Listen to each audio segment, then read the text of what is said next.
All right, guys. Good morning, team. Oh man, I gotta go make myself some coffee, so I'll be right back. Hope everyone had a good Halloween. My kids had fun. We got lots of candy now. But yeah, I'll be right back, team. I'm gonna go make myself some coffee, so I'll be back in like 2 minutes. What's up, team? Let's go ahead. We can take a look at what's moving real quick.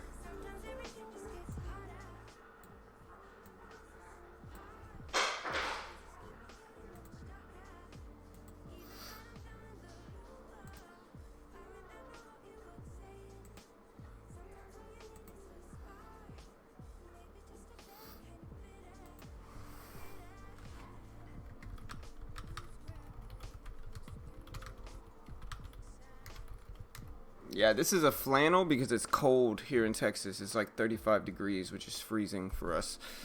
It's around freezing too. So yeah, this is just a flannel because I'm cold, man. Alright, but yeah, you can see the market.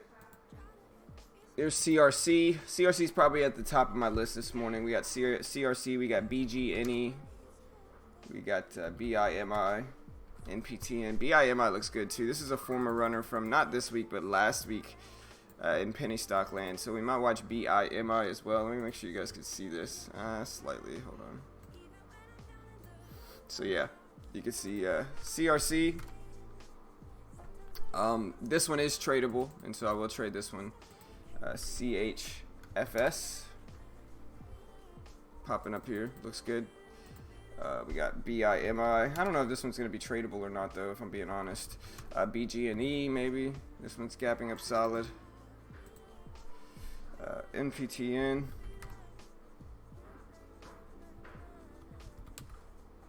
QRVO, CBL, FTNT.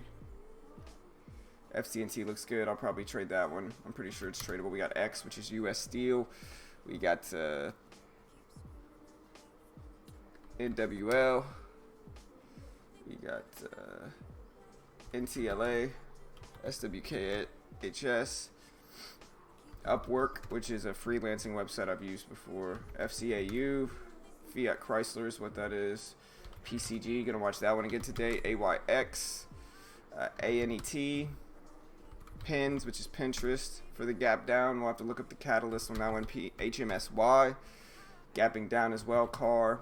FND gapping down. So we got some movement here. The overall market is up today, gapping up to 304.50s right now and looks pretty strong. So we'll see what happens with that too. But yeah, that's what I'm watching right now, team. Let me know if you guys see anything else specifically that I don't see yet.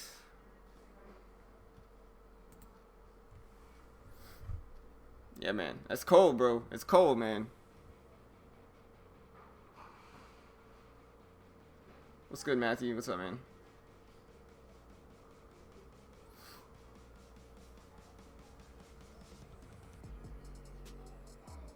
Yeah, man, it's cold outside, guys. It's cold outside.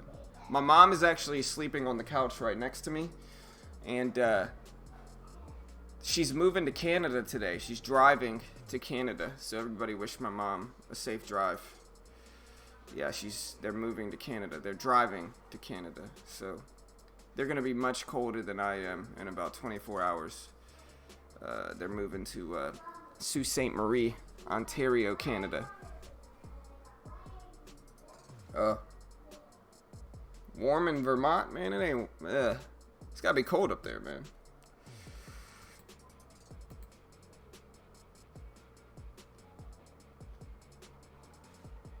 All right, guys. I'm gonna make myself some coffee, team. I'll be right back. There's the SPY. Y'all can look at that.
Yeah, my kids are hugging my mom goodbye because she's going to Canada. I'm kind of jealous, though, to be honest. You know, I'm kind of jealous. I like Canada. You know, I mean, I'm not jealous necessarily of the weather, but I'm jealous of other stuff that may be legalized in Canada. You know?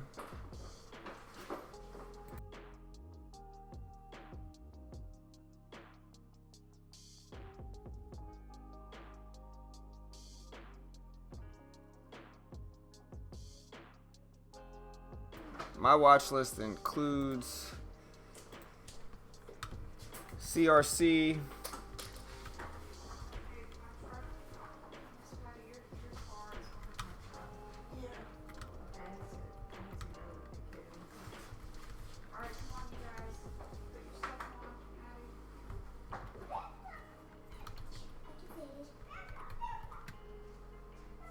this is my list right now. Appreciate it, Emmanuel. Thanks, bro.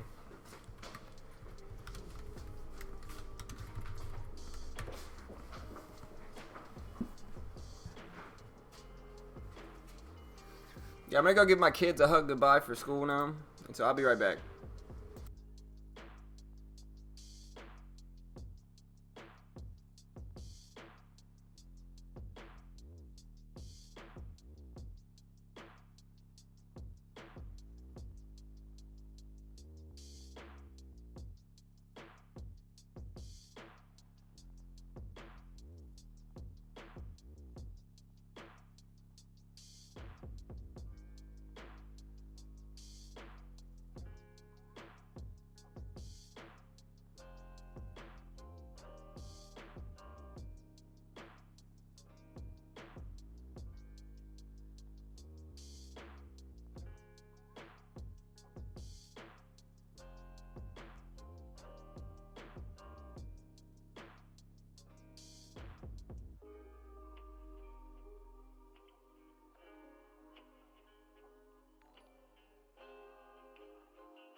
Man, it's cold here, guys. It's cold here. I'm from South Louisiana, so like 38 degrees, 35 degrees is cold. Well, it's not about how much equity I actually have. It's about how my account was $9,000, and so I do consider that a small account. Sorry if the music cut off, guys. My bad. Did my headphones die? Did I turn it off myself? I don't know. But yeah, guys. So my account was $9,000, and so I do consider that a small account, a $9,000 account. I have a lot more leverage though. I have a ton of leverage and buying power. But again, that's just from leverage. It's not necessarily my account. My account was $9,000, so I consider that a small account for sure. Anything over 25K is really what I consider a small account.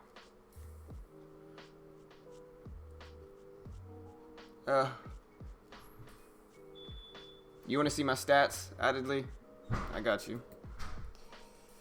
Alright, guys, y'all want to see my stats? I haven't had a losing day this week. I'll say that. I haven't had one losing day. What is that noise? Is that this music?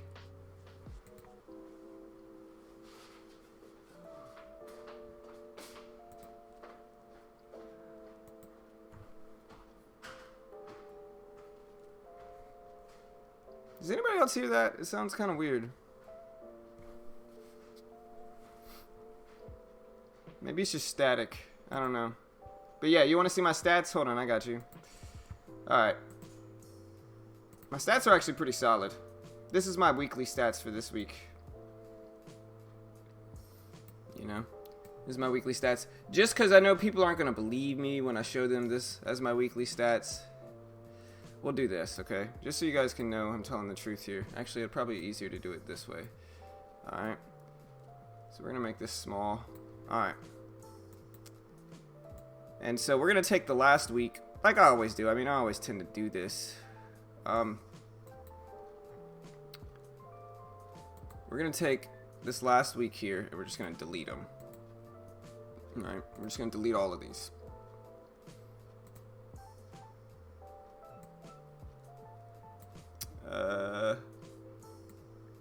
Let's clear this.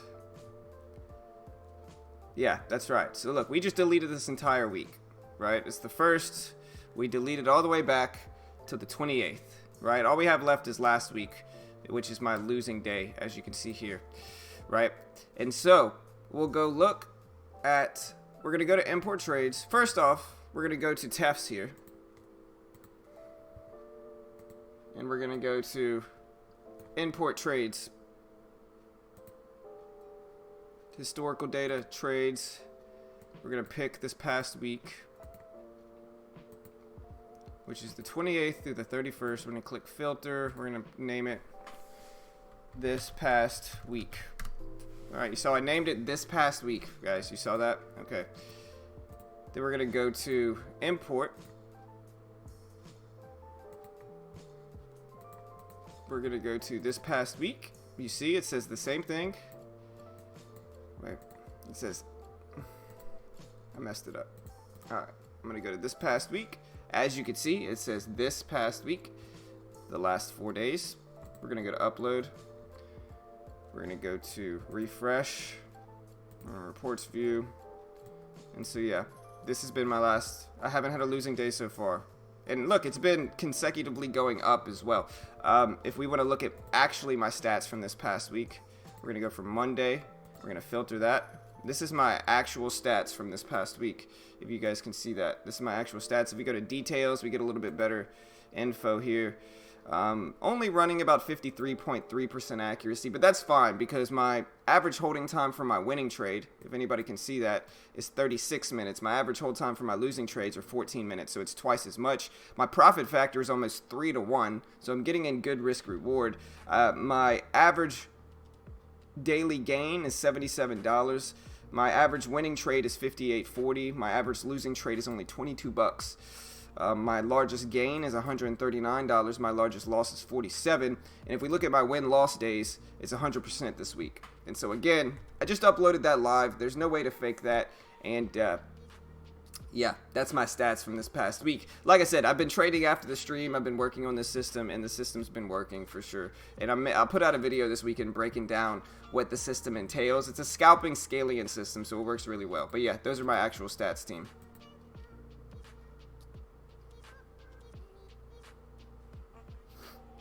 And those are my stats in a way that I can't fake. And so, hope you guys appreciate that transparency. Anyways, now let's start looking up some news. I'm late. Damn transparency is always keeping me behind, man. It's always lagging me behind, you know? Alright.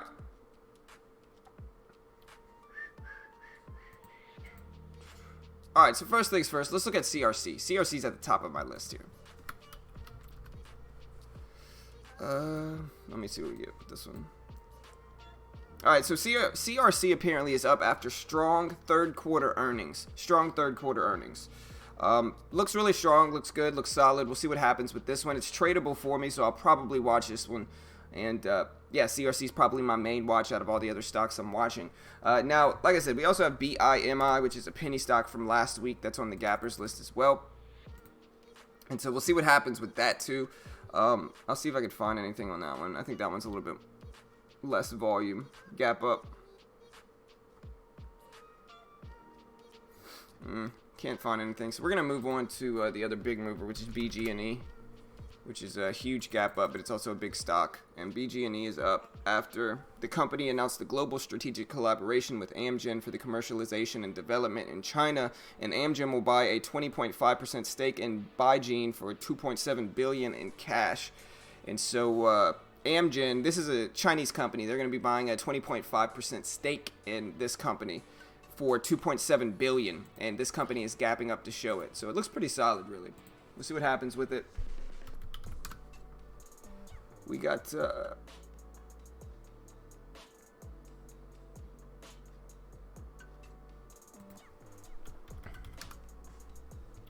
Loco here.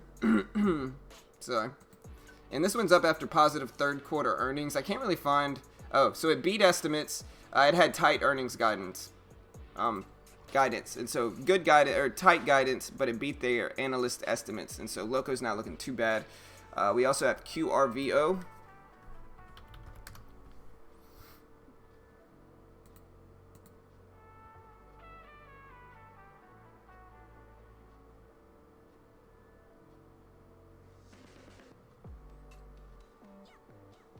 Yeah, man. I mean, yeah, Craig. I mean, listen. It's not just. Of course, I want to be transparent, but I do that because if I don't do that, everybody that's just desperate to hate is just gonna come out and be like, John's not really making those trades. John's not really making those. Not really getting in those trades and having those gains. He's lying, or whatever they want to say. I record everything though, so it's like I also have yesterday's trading recorded. You guys want to see yesterday's trades? I record everything, man, and I record everything and. Like I said, the only reason I'm trading off stream lately is because I've been building that system, and I don't really necessarily want to do it on stream. So yeah, you want to see yesterday's trades? Here they are. Oh wait, this is my second trade. I guess I got into another trade after that. Here, this is the first one from yesterday. As you can see, the date's 10/31. You can see the market. It was yesterday. I fast forward. Here's my first trade, scaling in, getting up to 800 shares, quick scalp. Waiting for it to work. There it goes. Starts to work. Scaling out of it. Nice little $50 win. 40-something dollar win. Let me see how much it was. Oh, it was a $55 win. You can see me taking a picture of it here. Yesterday was a $55 win first. Brought me up to $72 on SQ in gains. And then the trade after that was this one. And like you see, same trade, same type of scaling in trade. Started to scale in with 300 shares. 600 shares. I think I stayed at 600 shares with this one. 900 shares. Maybe I didn't. So I got in with 900 shares. Slowly started to work. You see me taking profits. $122 day yesterday. So a solid day. I mean, I'll take it. Green day. You can see me taking pictures of it to post to Discord and everything like that. Regardless, those are my trades.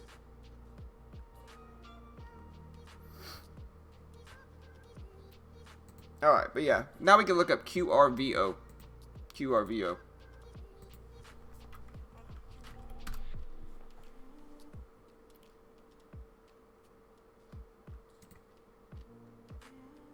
Alright, so QRVO is up after the company reported better than expected second quarter EPS sales results, and they also issued third quarter EPS guidance above the analyst estimates and reported a $1 million buyback. I appreciate it, Harold. To you as well, brother. To you as well, man.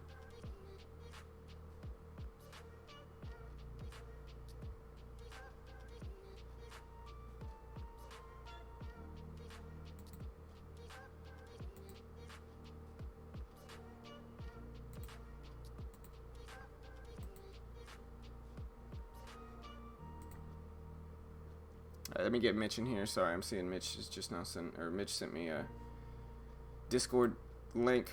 I missed it. I didn't have Discord pulled up. Yo, what's up, Mitch?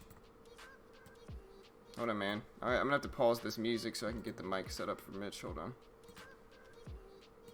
There we go. Yo, what's up, bro? Yo. Mitch is there. I'm gonna have to wait until he hops on here to test him out. Yo, you there, bro? Yo. Oh, there he is. Alright. Let's try to get the music synced up this time.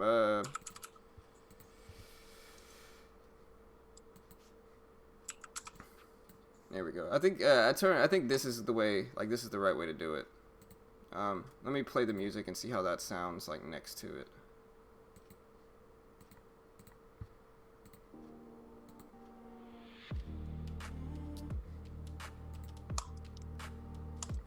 How loud is the music now? Say something, Mitch. What's going on? What's up? That should work. I'm going to mute myself and listen to it real quick to make sure it works. So hold it down, Mitch. Just keep talking about market, news, whatever.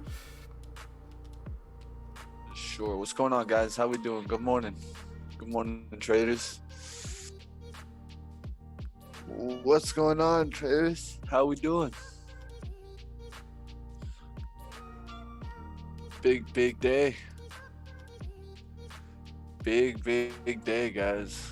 All I can say is the Bulls are out, and the Bulls are out.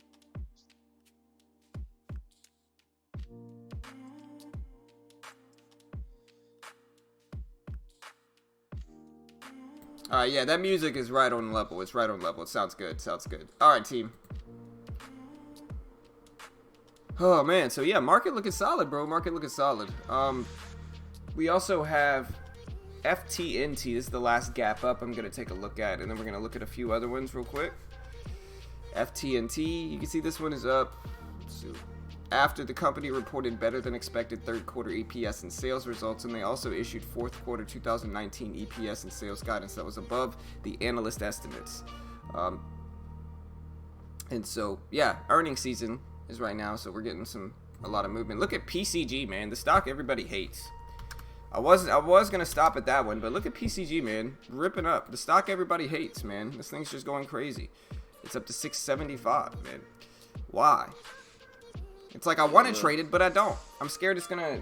I'm scared. Where's my coffee, man? It's gone. I'm scared it's gonna go bankrupt when I'm holding it. You know, that's what I'm really scared of. Not for me. Yeah. Not for me. It's at the point where I wouldn't touch it, even if you gave me a couple shares. Yeah, I mean, I'm just scared of it, man. Like, it's one of the stocks I'm scared of, and everybody hates it. You know. I think it's gapping up. It's just a matter of time before you get a volatility halt or a news halt on a stock like that. And regardless of the way, if it's going to go bullish or bearish, I think no one's going to really know until it comes out. And then that's the problem right there. If it's not playable, I don't like it. I think it's something that you could take a shot in, not something you put all your marbles in. Something you actually limit your risk on this, and you give yourself a shot. But the only problem with the bankrupt company is it finishing going bankrupt. Yeah. And so one of the things is, when is that flip going to happen? Because they usually either hold on, and they take forever to kind of build their way back, or they hold on, pop up, and then one day to another, they disappear. Yep. And that's how it happens, man. I'm not going to play with any company that is going to be able to disappear this morning. Right, exactly. There's a lot of other stocks out there. They're going to be a ghost for Halloween. All right, anyways. So some of the stocks we could talk about today, I think some of the big ones to watch. I mean, we could talk Pinterest. Hey, appreciate it, JLH with the $10 donation, bro. He said, your live streams are very informative. And he said something else, I missed it. But yeah, hey, shout out to him, man. Appreciate that, brother. Let me catch it on the stream. I'll have to catch it on the stream when it catches up to see the final thoughts that he put out. But hey, I appreciate the support, brother. Appreciate it, man. Shout out to JH Trader for the love, man. Appreciate that, bro. There he goes. He said, the live stream of trade ideas info is great as well. Thanks, man. Hey, bro, appreciate it, man. That's what we do it for, bro. Like I said, we're not experts or gurus here. We're just a free resource and community. If you guys were here a little bit earlier, you saw me upload my trades from this week live into TraderView. And so I'm not looking that bad, man. I'm really not looking that bad in TraderView. Like this week, I'm running a 53% accuracy rate. But my risk reward's solid. My average win is huge relative to my average loss. And I'm up a really nice... Let me see what I'm up in gross. I'm up a really nice... $308 in gross profit. I'll take it. Yesterday, easily my biggest day with a $122 win. Day before 73, day before that 71, day before that 40. So I've been consecutively taking bigger sizing, which is good. Hey, appreciate that, Kevin. Thanks for that, bro. Thanks for that, man. But yeah, man, shout out to JH Trader, man. Thanks, brother. Appreciate it, man. It really does mean a lot. You know, everything we do here is free. And we always tell people, like, we're not experts or gurus here. We're just a place for people to come, hang out, watch us trade stocks with us, listen to music. That's all we really do here. See some cool scanners that work really, really well. Shout out to Trade Ideas for those scanners. So, yeah, that's all we really do here. Now we can look at the gap downs specifically. ANET, huge gap down. ANET, gapping down. This is a huge gap down from percentage-wise, from 244.57 all the way down to 173.82. And so, hey, man, yeah, I appreciate that, Kevin. That's a big help too, man. That's right, bro. My profit factor is almost 3-1. And like I said, I uploaded that. If you guys missed it, rewind the stream. I uploaded those trades into that trader view. I deleted all of them, and then I uploaded them back live on the stream, so I can't fake that if I wanted to. And so, yeah, solid. But yeah, ANET, huge gap down from 244.57 to 173.82. Let's see what this one's doing here, and then we can look up the overall market news. The market is bullish today, I will say that. ANET, see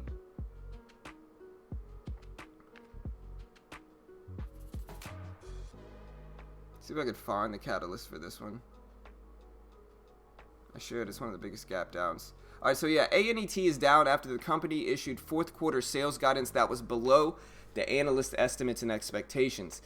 So yeah, ANET is down after bad guidance, basically, is what ANET is down from. And it's a huge gap down. Usually with these, especially if it's just something like guidance, I am going to assume it's going to rebound a little bit. Of course, it might not, and it might just continue to crash down. But generally, when I see a huge percentage gap down like this, I'm a little bit more long biased, at least initially at the open. I'm not going to say it's going to hold up there, but I think it's going to bounce a little bit here because this is just a monstrous gap down. But we'll see. I might be wrong. This thing might just crash down. CASA here, CASA, which is CASA Systems, and this one is down after third quarter results missed their expectations and they lowered 2019 guidance.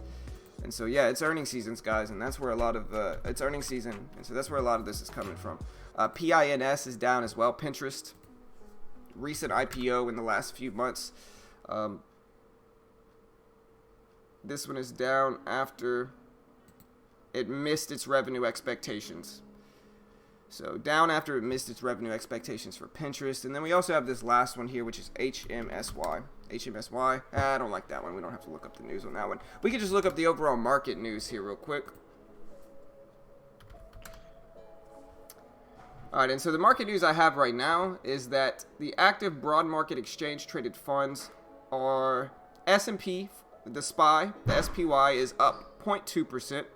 The Invesco QQQ Trust is up 0.3%. The EEM is up 0.9%. The XLF is down 0.4%. The IWM Index Fund is down 1%. The iShares China Large Cap ETF, the FXI, is down 1%. And it says, quote, broad market exchange traded funds were mostly weaker, while the actively traded Invesco QQQ Trust was up 0.3%. And then it says, quote, U.S. stock futures were higher ahead of the opening bell as investors looked ahead to the U.S. employment data, which will be released at 8:30 a.m. Eastern Time. Manufacturing data will also be in focus as the Institute for Supply Management is set to report its October manufacturing index at 10 a.m. And so what this is going to tell you, though, guys, is that you want to be very, very careful at the open. If these releases are coming out this morning, especially if it's after the bell, you want to be very, very careful, especially if you're trading mid and high cap stocks, because a large majority of stocks are influenced by the overall market movement. And if the market is super volatile because of these numbers, the stocks that you're trading, especially if they're mid and high cap stocks, can and will be volatile with the market. And so be careful. You want to be careful. You want to react to this news, not get in beforehand necessarily. If you know something I don't, I'm not saying don't get in beforehand. I'm just saying I'm not. Best advice I can give. Numbers are already out. They're out at 8:30 Eastern. Well, aren't I dumb? You know. But no, there's still with that. There's still Oh, they both are out already, actually. Yeah. Oh no. Huge beat. So the October manufacturing index is still going to be at 10 a.m. So that's going to be in it's 45 minutes. It's a huge beat. Yeah. But that'll still be out, and so still be careful. But that is actually a little bit better. If they're already out, maybe it's a little bit safer. Yeah, bulls are out. You saying I'm too today. hyper, Kevin? You saying I'm too hyper, bro? You know? Kevin says smoke some weed. Honestly, I would if it was legal in Texas. I would, man. Honestly, though, you guys don't want to see me on that. I get way too anxious on that stuff. At least when I first start doing it. If I'm used to doing it, I'm fine. But it's like if it's my first time doing it a long time, I'm like hyper. I'm anxious. I'm pacing back and forth. I'm super paranoid. You know, which doesn't make it very fun for me.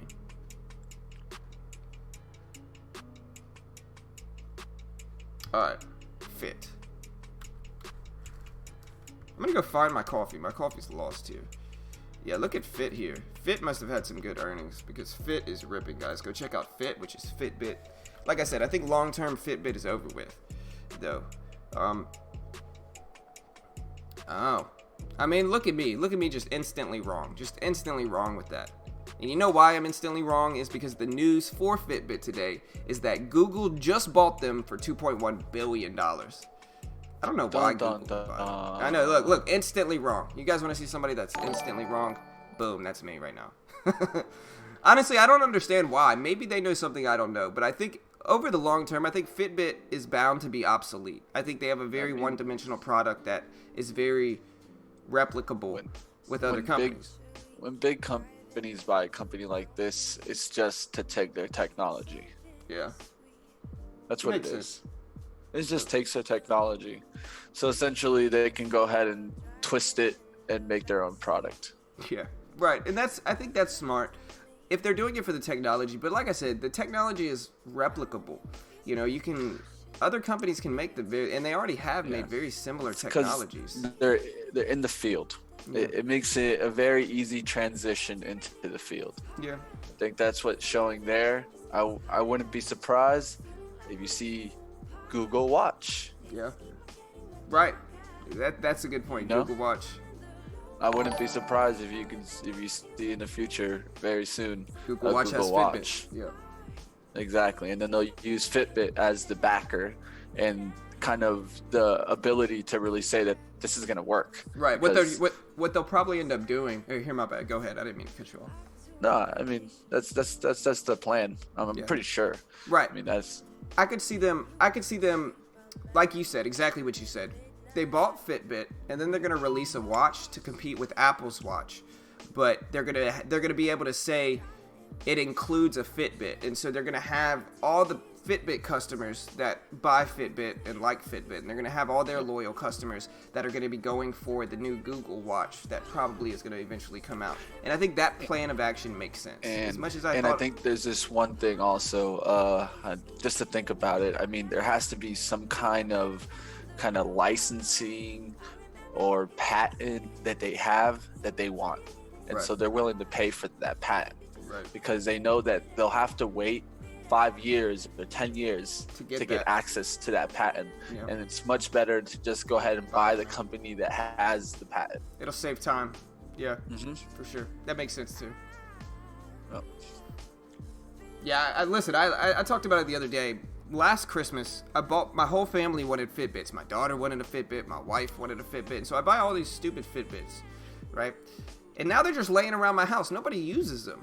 All they do is track footsteps. That's all they do. like how is that? Michael. Right. Like it's a Fitbit graveyard in my house right now, man. That's why maybe I'm biased against them because of that. So I don't know, but it's a Fitbit graveyard in my house, man. Ugh. All right, I'm gonna go find my coffee. It's gone. I gotta go find it. I'll be right back. Hold it down, Mitch. Yeah, this guy might go with a good joke here. I hope Google got a receipt. Nah, I mean, hey, that's just how it is, guys. I mean, at the end of the day, the health market and technology health market, I think is a very big market